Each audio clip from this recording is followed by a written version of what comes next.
Muito bom dia, boa tarde, boa noite, queridos ouvintes. Meu nome é Sérgio Sacani, sou editor do blog Space Today e do canal Space Today no YouTube e trago para vocês mais uma edição do podcast Horizonte de Eventos. E no programa de hoje, não tem como, né? Eu tive aí uma pausa muito grande aqui no podcast, mas tenho que falar dele, tenho que trazer aqui para vocês uma edição especialíssima sobre o cara do momento.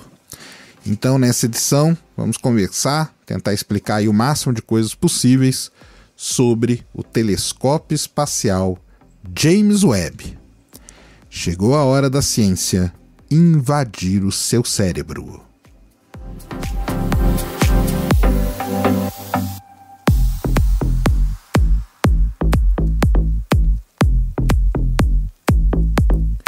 Muito bem, queridos ouvintes, estamos voltando aqui com o Horizonte de Eventos, né? Talvez o último programa do ano de 2021 e não poderia ser diferente, né? Trazer aqui para vocês um resumão. Eu vou tentar falar de tudo aqui do James Webb, das coisas que vocês não ouviram em outros lugares. Tem muita coisa inédita aqui. Espero que vocês curtam, espero que vocês gostem desse podcast aqui, né? Diferente dos outros, né? Que tá todo mundo acostumado agora. E vamos tentar aí fazer um resumão para vocês sobre a história, os problemas, a tecnologia e tudo que envolve o telescópio James Webb. Para quem não sabe, ele é o maior telescópio espacial da história, que está prestes a ser lançado, e ele tem um objetivo, assim, digamos, bem definido como objetivo principal, que é tentar responder uma das perguntas mais antigas da astronomia. Como que o universo evoluiu desde o seu começo até os dias de hoje? Existem aí na história da humanidade, né, poucos momentos em que uma espécie que existiu ou que exista aqui na Terra consegue unir ao mesmo tempo o know-how, a audácia e as ferramentas certas para poder responder grandes perguntas sobre a origem do universo. E a gente pode dizer que a humanidade está nesse momento, pelo menos se a gente pegar pelo ponto de vista da astronomia. De acordo com a história que nos é contada aí pelos astrônomos, pelo menos nas últimas décadas, é que as primeiras estrelas do universo começaram a brilhar quando o universo tinha cerca de 100 milhões de anos de vida. Elas queimaram violentamente e morreram rapidamente em espetaculares explosões de supernovas. Isso acabou espalhando uma névoa de gás sobre a radiação primordial vinda lá do início do universo, do Big Bang, que aconteceu há 13,77 bilhões de anos atrás. Desses primeiros raios de luz é que veio tudo que a gente conhece no universo até hoje. A longa cadeia da evolução cósmica, que produziu tudo que temos, desde galáxias e planetas até micróbios e nós mesmos, que estamos aqui, eu falando aqui e vocês ouvindo aí. Mas a grande pergunta que existe é a seguinte: será que essa é a história verdadeira? Será que essa é a história correta? E é para isso que o telescópio espacial James Webb foi desenvolvido.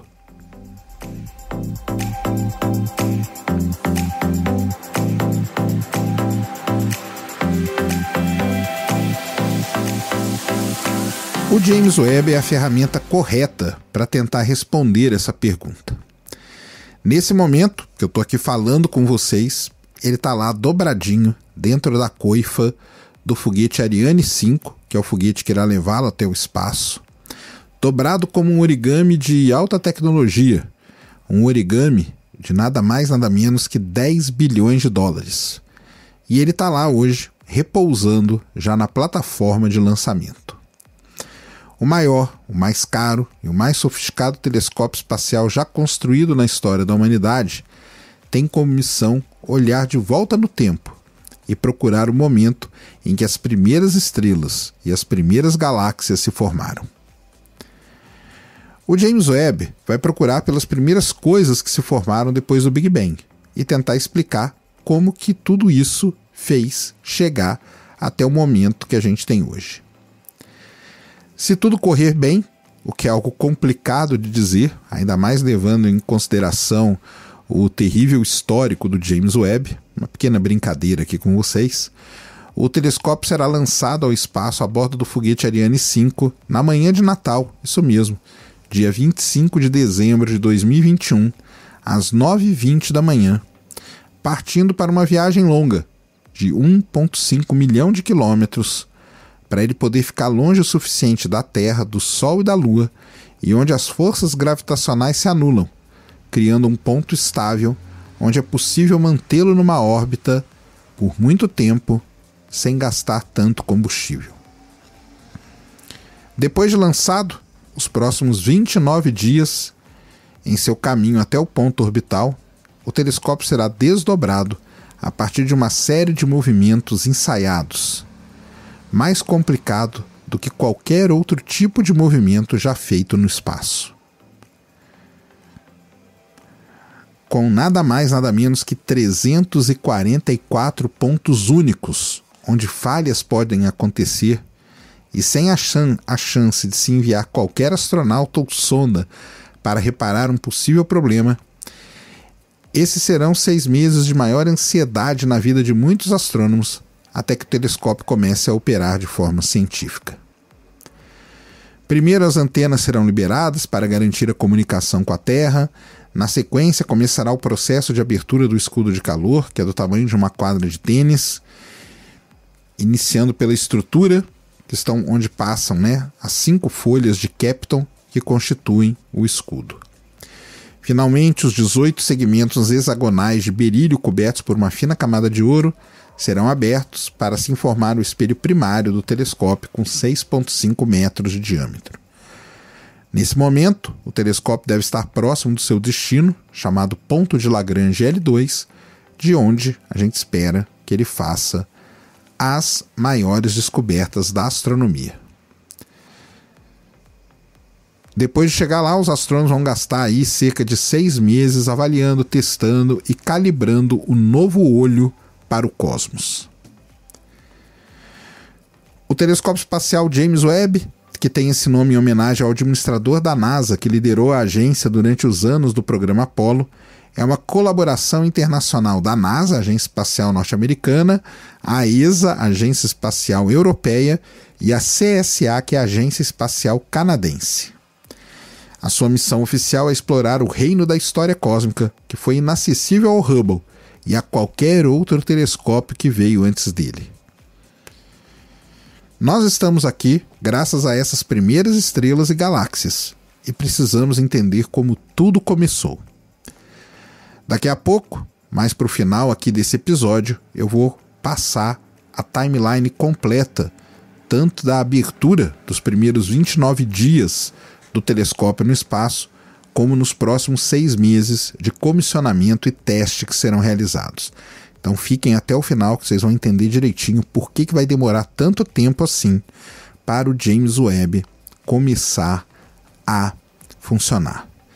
Mas vamos entender agora como que o James Webb pretende realizar esse seu objetivo principal.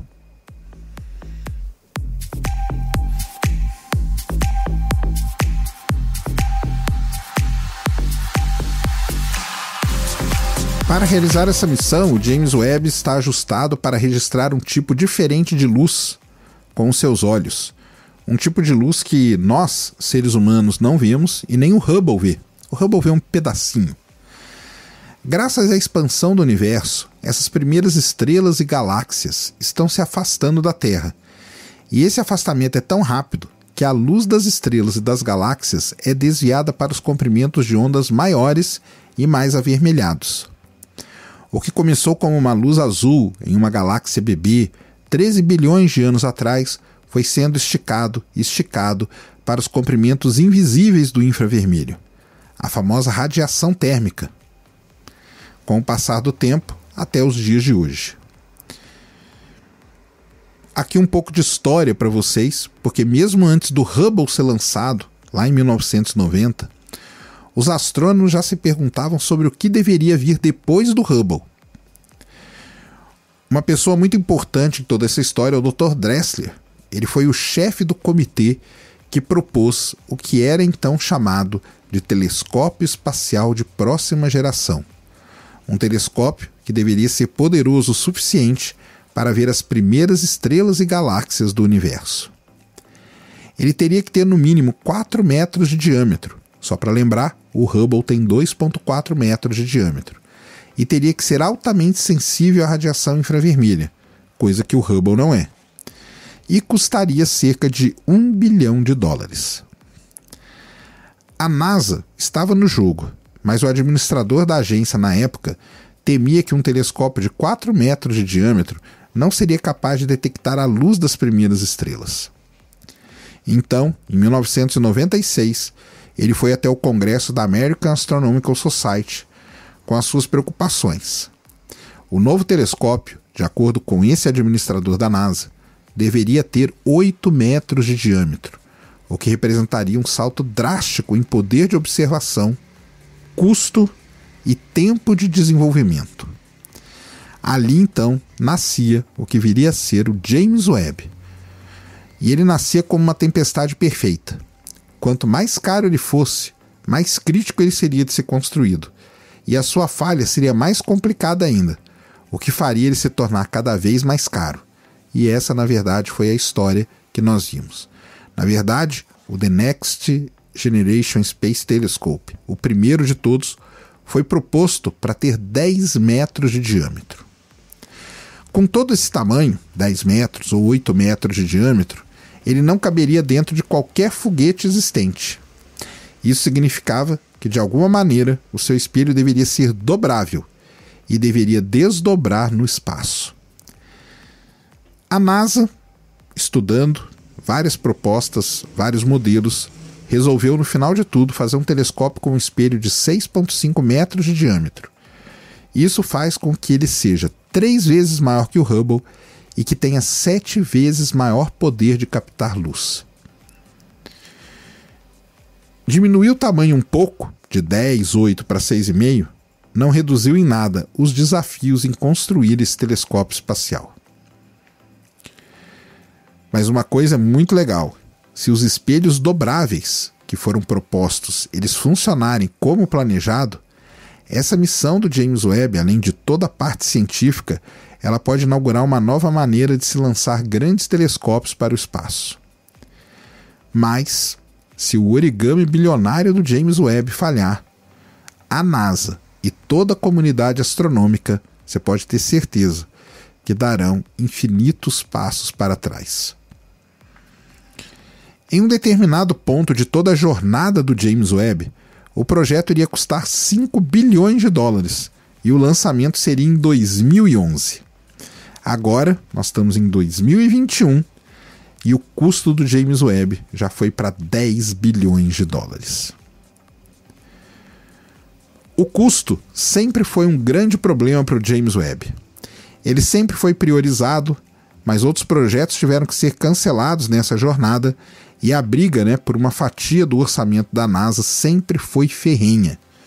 Ficava a discussão: por que eu vou investir num telescópio desse? Eu posso investir em outras missões. E você ia lá e brigava e fazia o lobby necessário para que o James Webb pudesse se manter no orçamento da NASA.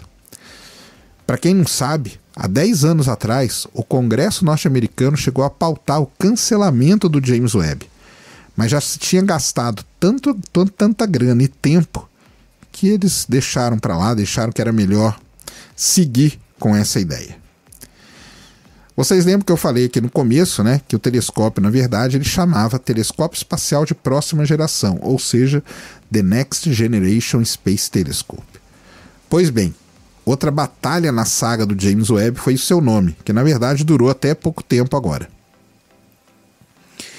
Em 2002, foi anunciado que o instrumento receberia o nome de James Webb, em homenagem ao administrador da NASA, que era administrador da agência na era do programa Apollo.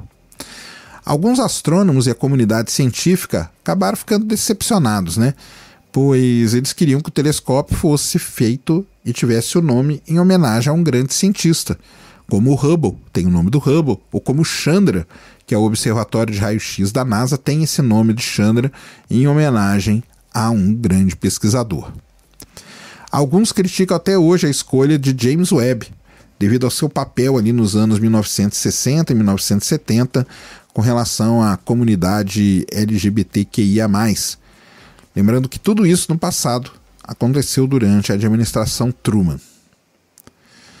Outros, dentro da comunidade científica, fazem até hoje piada com o nome James Webb, porque se você pegar as iniciais JW, elas são usadas para Just Wait Space Telescope.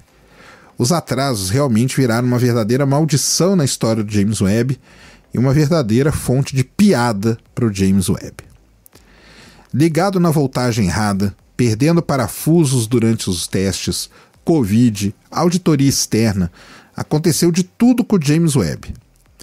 Em 2018, um acidente com seu escudo de calor, que rasgou durante o processo de dobrar e desdobrar, quase ameaçou novamente o projeto. E esses atrasos não param até hoje. Em outubro de 2021, o James Webb foi empacotado e chegou na Guiana Francesa, onde ele será lançado, com a data prevista de 18 de dezembro.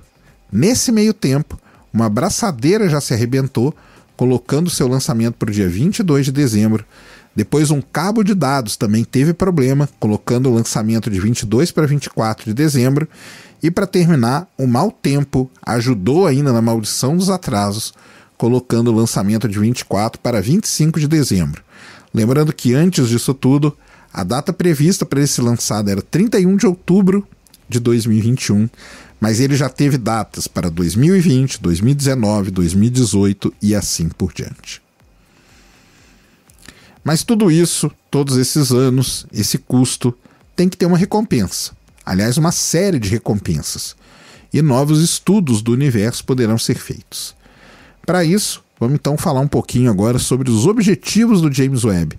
Para que ele está sendo lançado e por que vale a pena investir tanto tempo, tanto dinheiro e passar por tanto problema assim.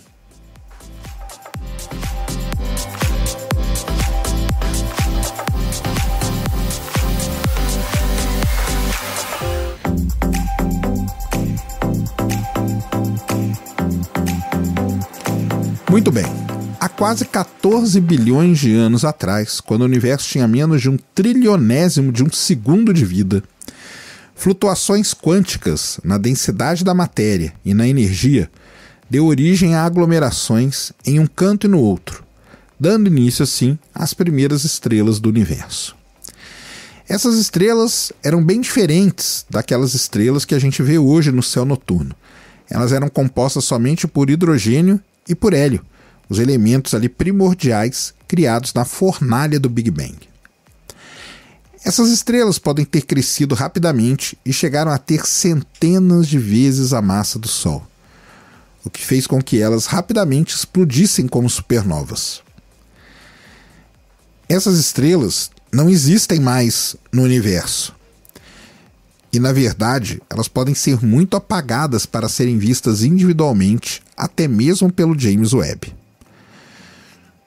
Mas aí existe uma vantagem, porque essas estrelas elas não surgiram sozinhas. Elas apareciam em aglomerados, que, na verdade, podem ter sido a semente do que deu origem às primeiras protogaláxias, que depois vinham a dar origem às galáxias. Além disso, elas explodiram. Então nós podemos ver quando elas explodiram. Essas explosões de supernova podem ter dado início ao processo que continua até hoje, onde acontece o enriquecimento das galáxias com elementos mais pesados e mais diversos, como o oxigênio e o ferro. Elementos esses necessários para gerar os planetas e até mesmo a vida como a gente conhece. Um tema crucial do James Webb será esse: caçar essas primeiras estrelas e caçar essas primeiras galáxias. A galáxia mais distante já observada pelo Hubble é conhecida como GNZ11, e ela data de um tempo 400 milhões de anos depois do Big Bang. Os astrônomos têm aí a esperança de que com James Webb seja possível avançar ainda mais em direção ao início do universo, chegando a meros 100 milhões de anos após o Big Bang. Nessa época do universo, os astrônomos esperam encontrar dezenas de galáxias em seu início de processo de evolução. Acreditam os astrônomos que essas primeiras galáxias sejam os blocos fundamentais de construção para os aglomerados de galáxias visíveis. Nesses aglomerados de galáxias, nós temos nada mais, nada menos do que trilhões de estrelas. Ao longo do caminho e da sua evolução, essas galáxias, aconteceu alguma coisa com elas, que elas adquiriram os buracos negros supermassivos em seus centros. Buracos negros esses que têm massa aí de 100 milhões, de milhões ou até mesmo bilhões de vezes a massa do Sol. A grande questão é como e quando isso aconteceu.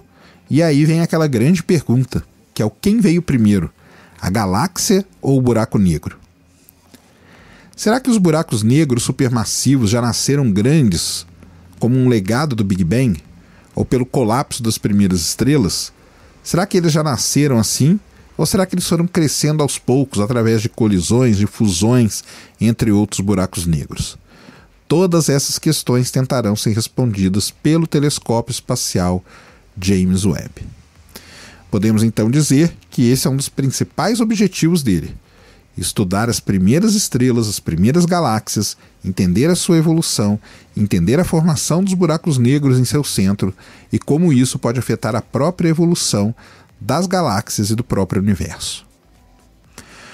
Como ele vai olhar para um passado muito distante, onde os objetos sofrem um grande desvio para o vermelho, devido à expansão do universo, a capacidade de observar o universo no infravermelho é crucial para o James Webb.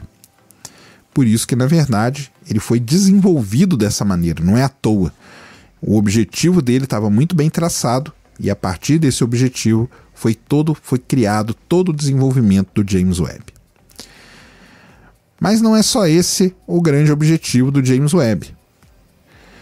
Durante todos esses anos em que o James Webb foi sendo desenvolvido, a caça a exoplanetas e o estudo dos planetas ao redor de outras estrelas se tornou uma das áreas com maior crescimento dentro da astronomia.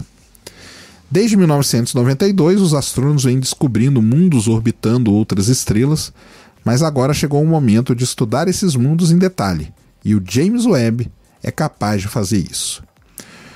O James Webb em si ele não será assim um grande descobridor de exoplanetas. Ele pode descobrir sim exoplanetas, mas não vai ser o papel fundamental dele. Ele não é comparado a uma TESS da vida, a um Kepler, que são descobridores de exoplanetas. Mas ele terá sim a capacidade de fazer algo muito mais complexo, que é descobrir se esses exoplanetas possuem atmosfera. E tendo atmosfera, a ideia do James Webb é estudar essa atmosfera. O objetivo de estudar as atmosferas de exoplanetas é ir atrás do que a gente conhece como bioassinatura, ou seja, sinais de que existem na atmosfera gases que podem ser ligados a algum tipo de vida naquele planeta. E, mais uma vez, a radiação infravermelha é ideal para esse tipo de estudo. Quando um planeta passa na frente da sua estrela, a sua atmosfera é retroiluminada, permitindo assim que os cientistas aqui na Terra possam estudar as assinaturas espectroscópicas dos elementos e das moléculas ali presentes. Os astrônomos vão atrás principalmente de ozônio, que é uma dessas moléculas de muito interesse, além, lógico, da água. Para vocês terem uma ideia, já existem 65 exoplanetas selecionados que serão observados pelo James Webb, todos eles relativamente perto de nós e orbitando estrelas pequenas, conhecidas como anãs vermelhas. Aqui entra um ponto bem interessante, porque nenhum desses exoplanetas é o que a gente chama de Terra 2.0, e nem é o objetivo do James Webb descobrir uma Terra 2.0. Na verdade, A própria NASA, os próprios astrônomos já sabem que para você descobrir um planeta do tamanho da Terra orbitando uma estrela parecida com o Sol é um desafio além.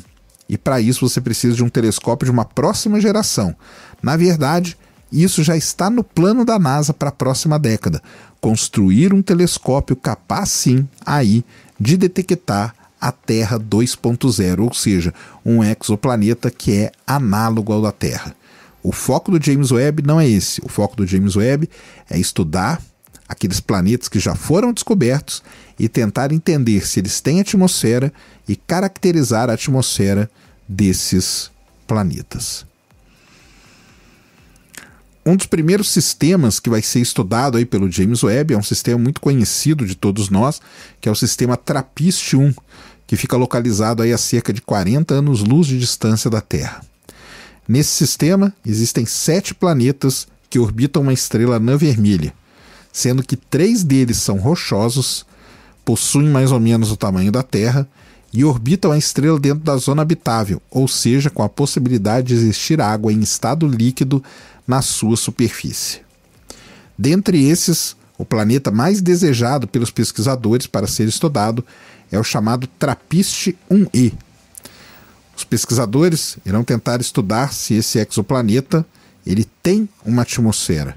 E se descobrir uma atmosfera nele, caracterizar essa atmosfera e tentar procurar ali os sinais de bioassinatura, principalmente ir atrás de ozônio, oxigênio, metano e outros gases.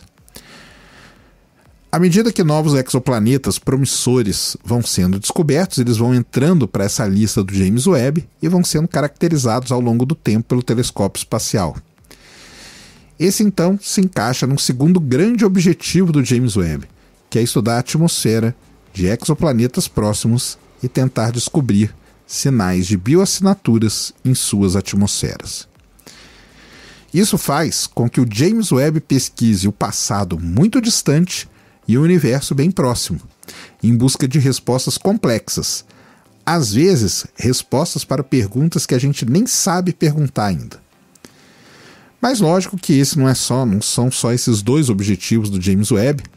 O James Webb fará estudo de anãs marrons, que são objetos também que são mais facilmente detectados no infravermelho, irá estudar os planetas do sistema solar, irá estudar as regiões distantes do sistema solar, como o cinturão de Kuiper, irá estudar cometas, que também tem uma maneira de você estudar muito melhor, usando a radiação infravermelha, irá pesquisar a radiação infravermelha, ela consegue penetrar nas nuvens de gás e poeira onde tem estrelas nascendo, então ele vai poder estudar o processo de nascimento das estrelas, vai poder estudar nebulosas, aglomerados de galáxias, lentes gravitacionais, ou seja, tudo isso vai fazer parte dos estudos do James Webb, focando naqueles 2 grandes objetivos dele, mas você abre o leque, né? Você vai ter tudo para fazer. Depois é a mesma coisa, basicamente, do Hubble, que o Hubble subiu para tentar descobrir a expansão do universo, não é à toa que ele tem esse nome, mas aí ele fez vários estudos, estuda exoplaneta, o Hubble, porque o Hubble pega uma faixinha do infravermelho ali, e ele já fez estudos de atmosferas e tudo mais. Então, tem muita coisa que o James Webb vai fazer, mas esses 2 objetivos aí é que são sempre destacados pelos astrônomos. Agora a questão é, né, como alcançar esses objetivos? Porque a gente fala de algumas partes do James Webb que chamam muito a atenção, como o espelho, como o escudo de calor, mas raramente a gente vê alguém falando dos instrumentos científicos do James Webb, porque na verdade são eles que vão proporcionar essas descobertas. Então vamos falar um pouquinho sobre os 4 instrumentos que o James Webb está levando para o espaço.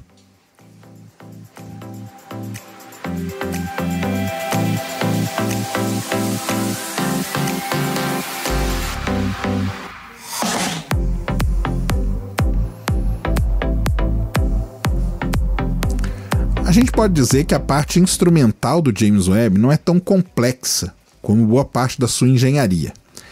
Ele leva 4 instrumentos científicos que serão usados para cumprir os objetivos estabelecidos para o telescópio espacial. Vamos começar falando então da NIRCam. Eu vou falar vamos dizer assim, o código dela, né, a sigla dela, né, NIRCam, que eu vou falar o nome dela, né? NIRCam nada mais é do que a câmera infravermelha próxima. Por isso que tem o NIR. Tudo quando tiver o N na frente é de Near Infrared Camera, por isso que é câmera do infravermelho próximo. Quando tiver o MI é de Mid Infrared.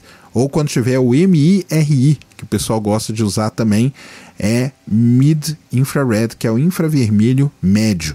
Lembrando que a parte infravermelha do espectro ela tem o infravermelho próximo, o infravermelho médio e o infravermelho distante.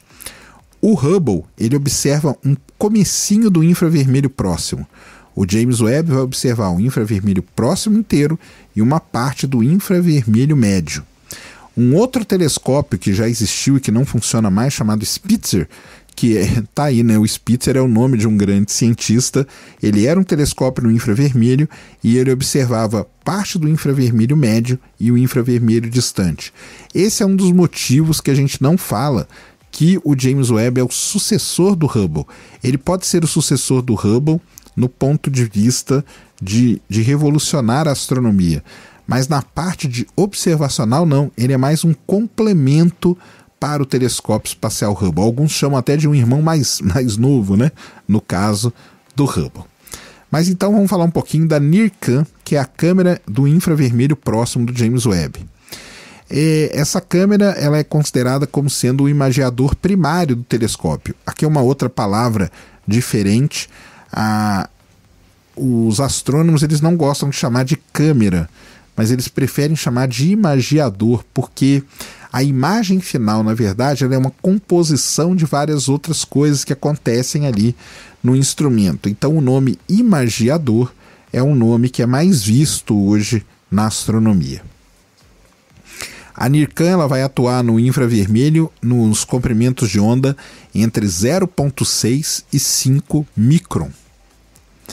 Essa câmera irá detectar a luz das primeiras estrelas e galáxias do universo que estavam em processo de formação. Vai ser também capaz de fazer imagens de estrelas jovens localizadas na Via Láctea e em agrupamento de estrelas em galáxias próximas. Será a câmera que vai estudar os objetos no cinturão de Kuiper no Sistema Solar. A NIRCam, essa câmera, ela é muito legal porque ela é equipada com coronógrafos. Os coronógrafos são instrumentos que você coloca na frente assim para tampar a luz da estrela. E isso é muito legal porque vai permitir com que os astrônomos façam imagens de objetos apagados, como exoplanetas ao redor de estrelas. Então, a NIRCam vai ter essa capacidade. A gente pode ter imagens de exoplanetas orbitando estrelas, imagens diretas que a gente chama e não trânsito do planeta. Então a NIRCam seria esse primeiro instrumento aí. O outro instrumento que o James Webb vai levar, que também atua no infravermelho, dessa vez no infravermelho médio, é a chamada MIRI, ou seja, instrumento do infravermelho médio. MI, né? Mid Infrared Instrument, tá?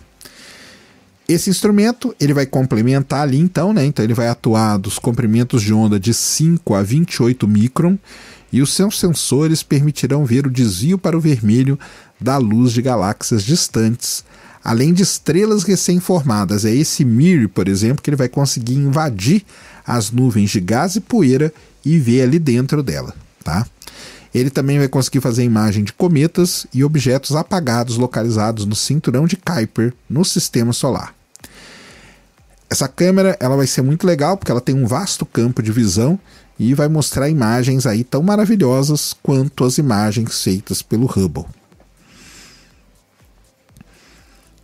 Acoplado a ela está um espectrógrafo que vai permitir fazer o quê? O espectro dos objetos observados.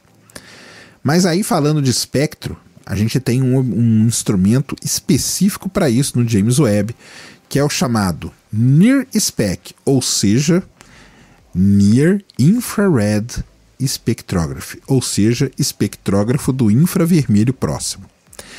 Esse espectrógrafo ele vai operar no mesmo comprimento de onda da câmera do infravermelho próximo do James Webb, ou seja, entre 0,6 e 5 micron. E a grande inovação desse espectrógrafo é que ele vai conseguir fazer o espectro simultâneo de 100 objetos, ou seja, ele vai observar 100 objetos ao mesmo tempo e já vai sair o espectro prontinho. Essa é uma capacidade única de um instrumento desse tipo no espaço. Capacidade parecida com essa a gente só tem de instrumentos aqui na Terra. No espaço a gente nunca teve um espectrógrafo capaz de fazer esse tipo de trabalho. O outro instrumento do James Webb é também um espectrógrafo que vai acoplado a um sistema de guiagem fina, que é o chamado sensor de guiagem fina. Esse será um instrumento usado para fazer imagens detalhadas e de alta qualidade dos objetos observados. Com ele, os astrônomos poderão detectar exoplanetas, poderão caracterizar esses exoplanetas, fazer espectroscopia de trânsito para estudar a atmosfera e muito mais coisa. Ele é um instrumento que ele vai poder... O telescópio fica parado ali observando o objeto por um bom tempo e ele consegue fazer esse tipo de estudo. Esse também, né, de acordo aí com tudo que a gente tem lido, será um instrumento responsável pela chamada primeira luz. O que é a primeira luz? A primeira luz é a primeira imagem feita por um telescópio. Pode vir desse instrumento aí.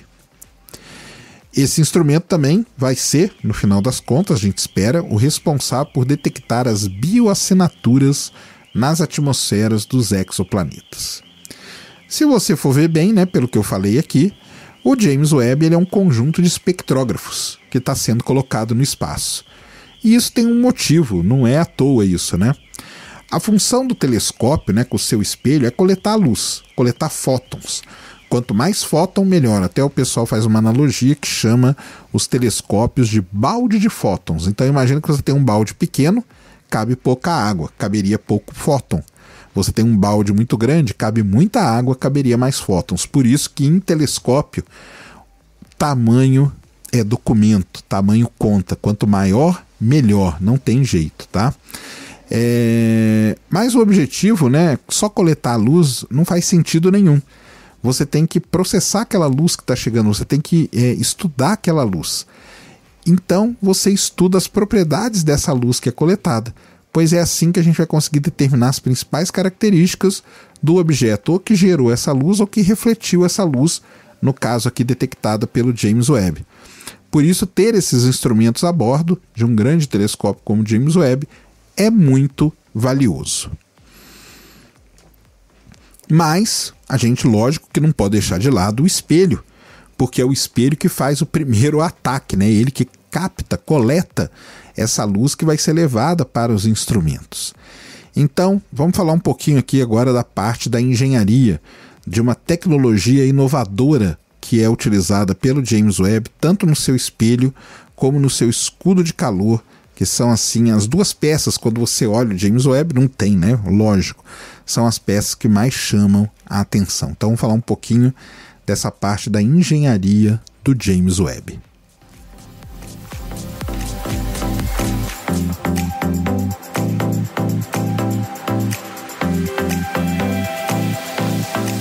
Muito bem, durante a história a gente tem visto que os grandes avanços realizados no campo da ótica e na tecnologia de imagens permitiram que os astrônomos pudessem observar grande parte da história do universo.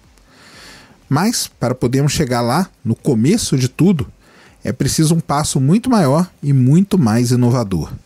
E para isso, como eu já falei antes, tamanho faz parte da resposta. O telescópio espacial James Webb carrega um espelho primário que tem 6,5 metros de diâmetro, um espelho forjado em berílio, um material extremamente leve e que foi escolhido pelo fato de manter a sua forma em temperaturas extremamente baixas. Agora aqui nessa parte nós vamos ver o James Webb, a gente já entendeu que ele vai atuar no infravermelho, então eu tenho que construir ele para atuar no infravermelho. Começa pelo espelho.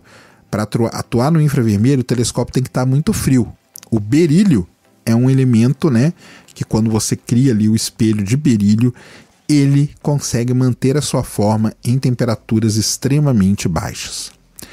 O metal e o vidro do espelho serão montados em forma de fava de mel, olha, já foram montados no caso, né? E o espelho primário do James Webb será constituído por 18 segmentos hexagonais. Diferente do Hubble, que tem 2,4 metros de diâmetro e que aqui na Terra seria um telescópio modesto, o James Webb já é um telescópio de classe grande, até mesmo aqui para o nosso planeta. Uma coisa aqui, tá? É inevitável fazer comparações entre o Hubble e o James Webb, mas é injusto fazer esse tipo de comparação, porque nós estamos falando de um telescópio que, no caso do Hubble, que é uma tecnologia que remonta lá na década de 70, 80, comparando com o James Webb, que é uma tecnologia inovadora, uma tecnologia de ponta aqui que nós estamos vivendo. Então, assim, eu sei que é inevitável essa comparação, mas eu acho que ela é muito injusta em vários pontos. O Hubble está aí, 31 anos no espaço, funcionando. Tudo bem, dá seus problemas ali de vez em quando, mas funciona muito bem. E o James Webb ainda nem foi para o espaço, né? Então, assim, comparar é inevitável, mas é injusto por conta dessa... São 31 anos de diferença, tá?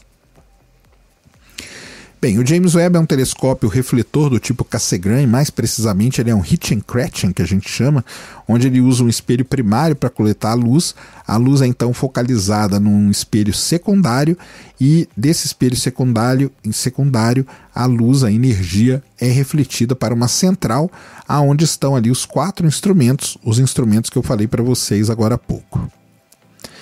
No caso do telescópio, quanto maior o espelho, mais luz ele coleta, e assim ele tem maior resolução, maior capacidade de imagiar objetos mais distantes e mais apagados, que é realmente o objetivo do James Webb.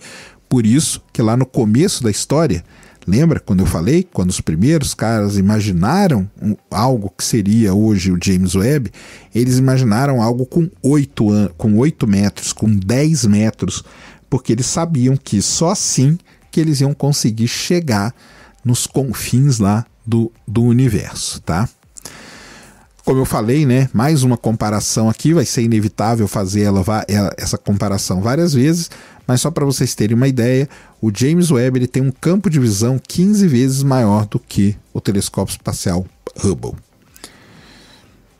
Só o espelho do James Webb passou por uma verdadeira saga. Tá? Para vocês terem uma ideia, eles foram fabricados, polidos e testados em diferentes estados nos Estados Unidos: Ohio, Alabama, Califórnia, Colorado, e a empresa responsável foi a Ball Aerospace. Depois de prontos, eles foram transportados para o Goddard Space Flight Center da NASA, em Maryland, onde eles foram então integrados ao elemento telescópio, e depois disso eles voltaram para a Califórnia, lá na Northrop Grumman, para ser montado no telescópio como um todo. Só aí já foram centenas de pessoas envolvidas em todo esse processo. Os espelhos possuem motores, chamados de atuadores, que farão um ajuste fino do foco e do alinhamento preciso para que as imagens possam ser geradas da melhor forma possível. Essa é uma vantagem de você ter um espelho primário segmentado, onde você consegue fazer esse tipo de trabalho. E aqui uma coisa muito legal: essa tecnologia dos atuadores, essa tecnologia de fazer o foco dos espelhos do James Webb, isso aí foi uma tecnologia nova desenvolvida pela NASA, que hoje é aplicada em várias cirurgias feitas no olho dos seres humanos. Então tá aí um belíssimo spin-off do James Webb. Mas quando você olha para o espelho do James Webb, né, nada disso chama atenção. O que chama atenção mesmo na hora é a sua bela coloração dourada. Isso acontece por quê? Porque cada segmento do espelho do James Webb é revestido por uma fina camada de ouro. E aí você pode perguntar por que o ouro, né? Isso acontece porque o ouro possui a melhor refletividade para a luz infravermelha. Ele chega a 98% de refletividade, o que é muito maior do que os 85% dos espelhos que são considerados o padrão da indústria. E isso, lembrando, né, a gente quer ver o universo cada vez mais longe, cada vez objetos mais apagados, então quanto mais a luz eu conseguir captar, melhor. E isso, né, 98% quer dizer que praticamente toda a radiação que vai chegar no James Webb vai ser capturada pelo seu espelho primário, mandada para o secundário e depois mandada para os seus instrumentos. Assim, as imagens finais serão ainda mais nítidas, mais precisas, para que as interpretações sejam mais conclusivas. Além da parte técnica, que é o que manda, obviamente, a gente não pode deixar de destacar que os segmentos dourados ali, né, dão um verdadeiro charme a mais ao James Webb. Então o espelho é uma primeira peça ali da engenharia que chama a atenção quando a gente olha para o James Webb, mas tem uma outra peça que chama muito a atenção também quando a gente observa o telescópio, que é o seu gigantesco e magnífico escudo de calor. Novamente, né? Tudo isso, o espelho de ouro, o escudo de calor, tudo isso só existe porque o objetivo principal do James Webb é registrar a radiação infravermelha, também conhecida como radiação térmica, e estudar o universo muito distante. Isso quer dizer que eu preciso eliminar toda e qualquer fonte de calor, seja de objetos como o Sol, a Terra e a Lua, seja dos próprios instrumentos do telescópio.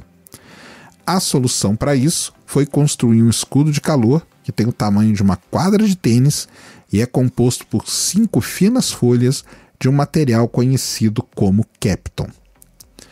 Isso fará com que o telescópio tenha uma temperatura operacional ali entre 40 e 45 Kelvin, somente acima do zero absoluto, que é o 0 Kelvin. E isso vai fazer com que você não tenha interferência da radiação térmica nas imagens. Para você ver como tudo isso está interligado, né? Para trabalhar nessa temperatura, os segmentos do espelho tinham que ser de berílio, porque você não ia ter outro material que se mantesse a sua forma numa temperatura tão fria. Precisava ser berílio, precisava ser coberto de ouro, porque aí você consegue refletir a radiação infravermelha e tudo isso sendo protegido. Então é uma coisa levando a outra.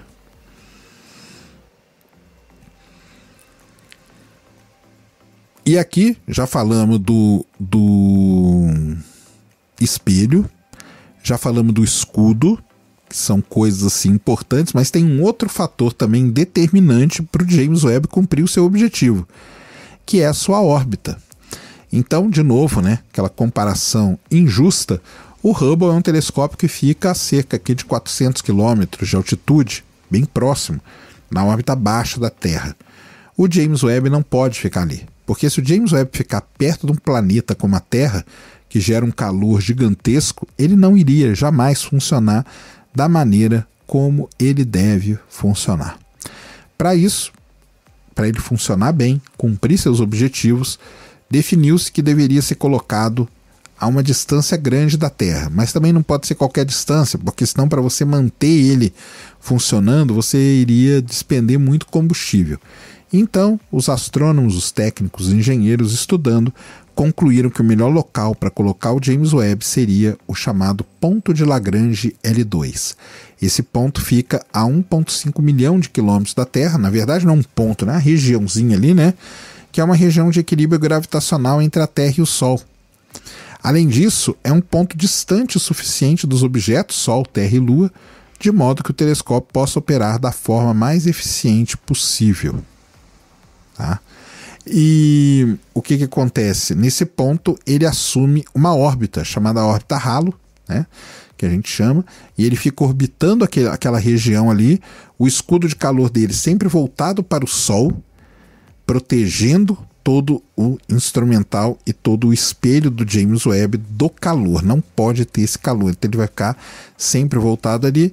Você largou um objeto ali, ele entra em órbita e fica em equilíbrio, ou seja, você não precisa gastar tanto combustível assim, ou seja, é a melhor situação possível. Para que um espelho de 6,5 metros e para que um escudo de calor do tamanho de uma quadra de tênis pudesse caber dentro de um foguete atual, que no caso é o Ariane 5, que tem aí a coifa de maior volume, né, que a gente pode pensar, o James Webb foi então todo dobrado. Na verdade, toda essa era aquilo que eu falei no começo, né, que eles já tinham essa ideia, eles sabiam que não ia ter foguete, então eles já pensaram, desde o começo, o James Webb já nasceu como um telescópio que seria dobrado aqui na Terra e desdobrado no espaço. Essa dobradeira dele, né, esse origami aí, é feito com muito cuidado, de forma que no espaço a gente possa desfazer tudo isso. Além disso, ir até o ponto de Lagrange não é algo tão rápido, né? E por isso que após o lançamento, o James Webb vai passar por uma sequência de passos até chegar à órbita final. e depois uma outra grande sequência de etapas até começar a funcionar. Muita gente pergunta quando que o James Webb vai começar a funcionar e por que ele vai demorar tanto para funcionar. E a resposta vocês vão ter aqui agora. Eu não vi em nenhum lugar ninguém falando disso aqui que eu vou falar para vocês. Então uma coisa inédita aqui. Vocês vão entender quanto tempo que vai demorar cada etapa certinho.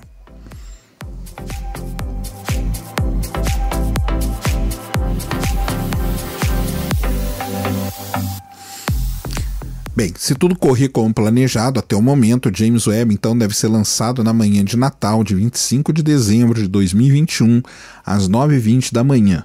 Lembrando que existe uma janela de meia hora, ele pode ser lançado entre 9h20 e 9h52 no caso desse sábado, dia 25. A partir de então, vai começar uma viagem de 29 dias até o ponto de Lagrange L2.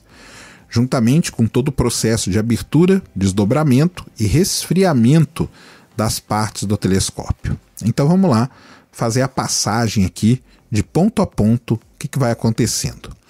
29 minutos após o lançamento, o telescópio é separado do estágio superior do Ariane 5. Então, na hora do lançamento, a gente deve ver coisas até esses 29 minutos. Passou daqui, ele já vai ser separado.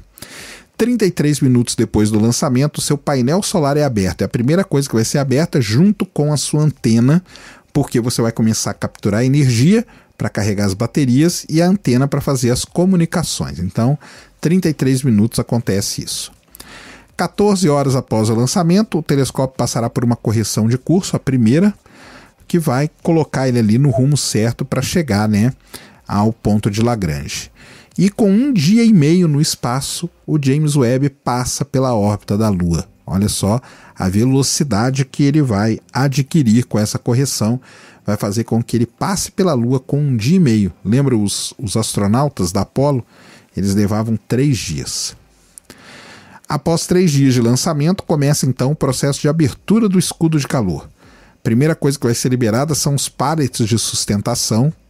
Depois, com 6 dias no espaço, começa a abertura inicial do escudo de calor e com 8 dias as camadas do escudo de calor serão separadas.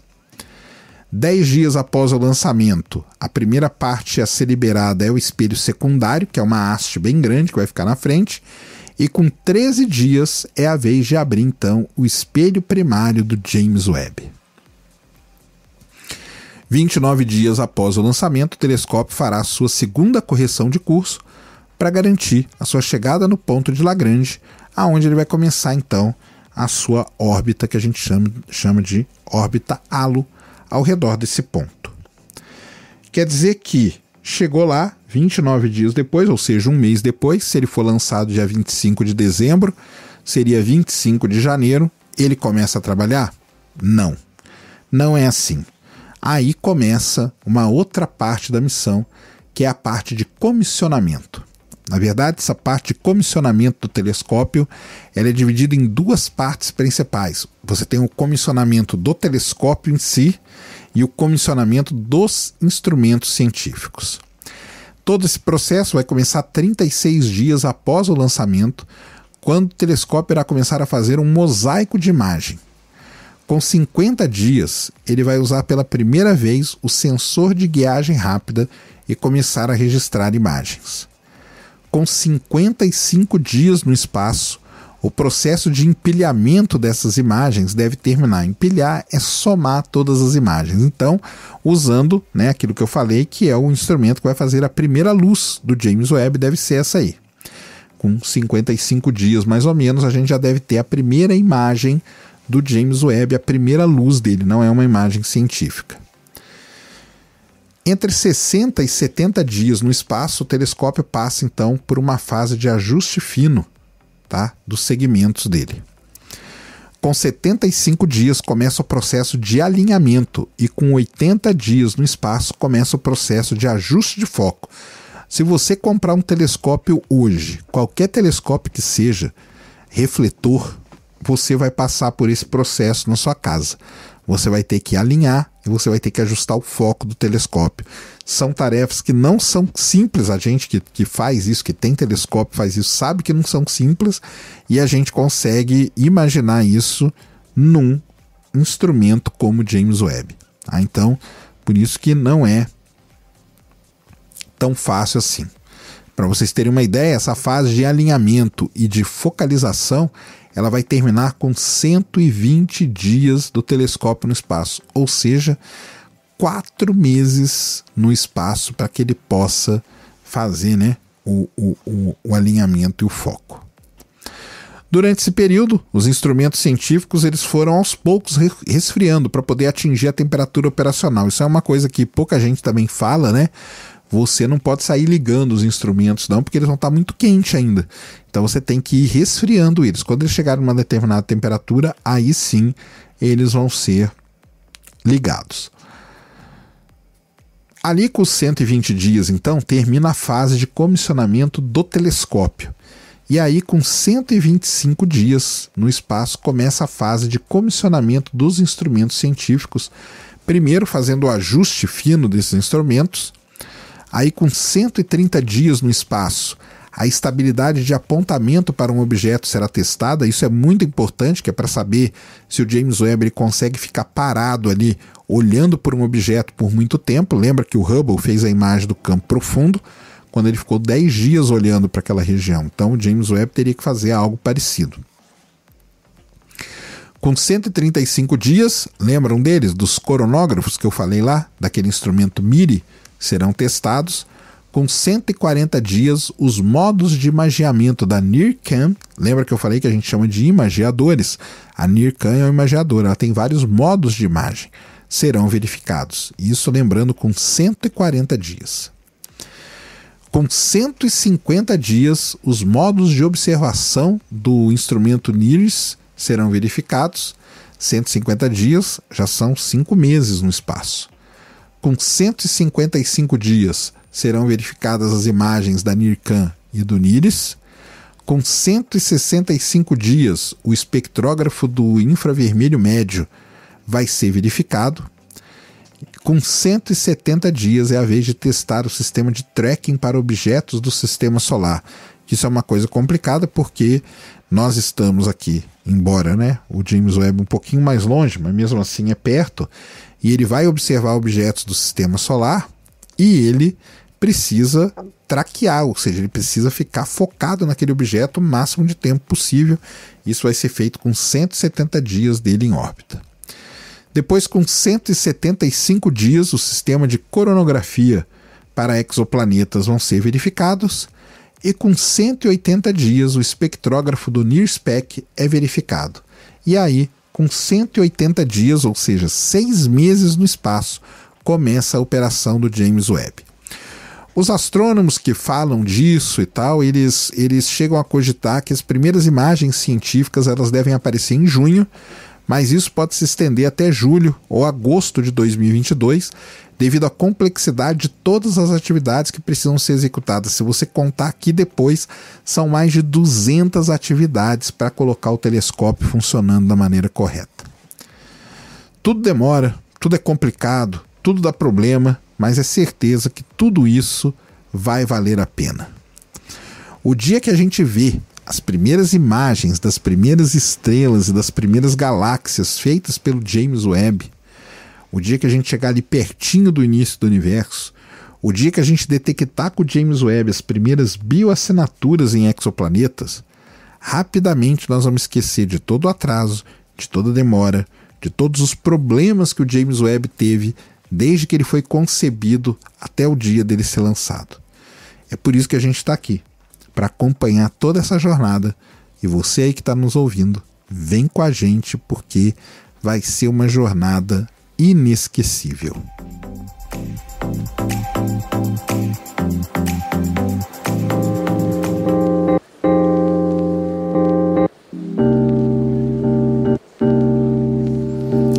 Muito bem, queridos ouvintes. Então, vamos encerrando aqui essa edição especial do Horizonte Eventos em homenagem ao James Webb.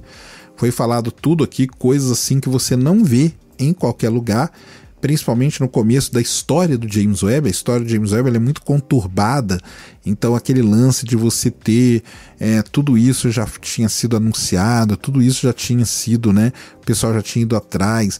Uma coisa que eu não falei, né, que junto com o James Webb, lá atrás, na época em que eles definiram que deveria ter um outro grande telescópio, foi definido também ter um grande telescópio na Lua.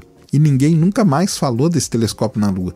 Se você pega o documento da NASA na época, onde nasceu o James Webb, não está só o James Webb, está o James Webb e o telescópio na Lua. É que o telescópio na Lua depois ninguém mais falou dele.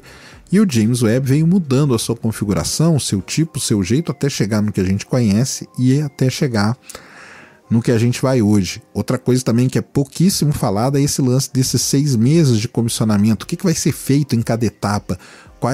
Qual que é a sequência de tudo isso? E aqui no Horizonte Eventos você está vendo isso em primeiríssima mão, porque eu sinceramente não vi ninguém falar disso, tá? Mas é uma coisa muito importante porque todo mundo pergunta quando que o James Webb vai começar a funcionar. Então aqui está explicado ponto a ponto, tempo a tempo, o que vai acontecer com o James Webb no começo da sua jornada. Depois, a vida segue, entram os trabalhos, vários trabalhos já foram, né, definidos. Existem grupos de pesquisa em cada uma das áreas que o James Webb vai atuar, e esses grupos já fizeram a seleção dos primeiros trabalhos que serão usados, dos primeiros dados que vão ser adquiridos, ou seja, tudo isso já existe também. Então, aí depois o James Webb vai seguir a sua história. É uma história muito interessante, é uma história aí recheada por momentos críticos, momentos de tensão, drama, tudo que uma boa novela realmente precisa. Por isso que a gente até brinca que a história do James Webb nada mais é do que uma novela mexicana, porque é cheio de altos e baixos, problemas, decepções, alegrias. E agora nós estamos muito perto de uma delas. Então, se você está ouvindo esse programa aqui antes do sábado, eu vou soltar ele para você ouvir antes do sábado. Eu espero que você ouça. Venha acompanhar lá no Space Today, a partir das 6 horas da manhã, o lançamento do James Webb. Se você está ouvindo isso aqui depois, em 2030, por exemplo, esquece essa parte que eu falei, porque tudo isso já aconteceu. Se brincar, você aí do futuro que está ouvindo isso em 2030, nós já temos aí grandes descobertas feitas pelo James Webb. Combinado? Mas vem acompanhar com a gente sábado, dia 25, por enquanto está assim programado. Pode acontecer qualquer coisa? Pode. Com o James Webb a gente não pode. Nunca as palavras confirmado e James Webb podem estar na mesma frase. Se isso acontecer, gera-se uma grande maldição. Então, brincadeira, tá, pessoal? Mas então, até o momento está confirmado para o dia 25, às 9h20 da manhã, hora de Brasília, e você acompanha tudo no Space Today TV. Estarei lá em live a partir das 6 horas da manhã. Lembrando, se você está no futuro, desconsidere essa parte. Então é isso. O hype é muito grande, são muitos anos, é muita grana investida, por isso que tem toda essa história complexa, complicada. Espero que eu tenha conseguido resumir aqui da melhor forma possível para todos vocês. Então deixem o comentário de vocês, é muito importante para a gente continuar aqui no podcast. Então deixem aí nos comentários o que vocês, né, acham, o que vocês acharam do podcast desse jeito aqui, com relação ao James Webb. Eu gosto muito do Horizonte de Eventos, eu quero voltar, eu tenho pautas prontas aqui e tudo mais, mas está apertado, né? E por isso que ele está ficando um pouco de lado. Mas ainda bem que eu consegui vir aqui gravar esse episódio para vocês. Como eu falo, podcast nesse estilo aqui não tem joinha, então o que vale é o boca a boca. Então você vai, passa pro seu amigo, passa no grupo da família, assim que você receber, passa no grupo da família, fala aí, ó, você quer conhecer um pouquinho do James Webb? Ouve aqui. E é assim, no boca a boca, que a gente vai conseguindo crescer, beleza? Então quero agradecer a todos vocês pela paciência, por todo esse tempo que eu fiquei fora aqui do Horizonte Eventos. Eu espero de coração voltar com ele com uma frequência maior, com uma frequência certa, porque é muito legal e é uma mídia assim, muito interessante para a gente interagir com vocês. Então, muito obrigado pela paciência, desculpa aí por essa demora, obrigado pela atenção de vocês, pelo carinho e por ter dado a chance aí de espalhar um pouco da voz da ciência para todos vocês. Ad astra et ultra.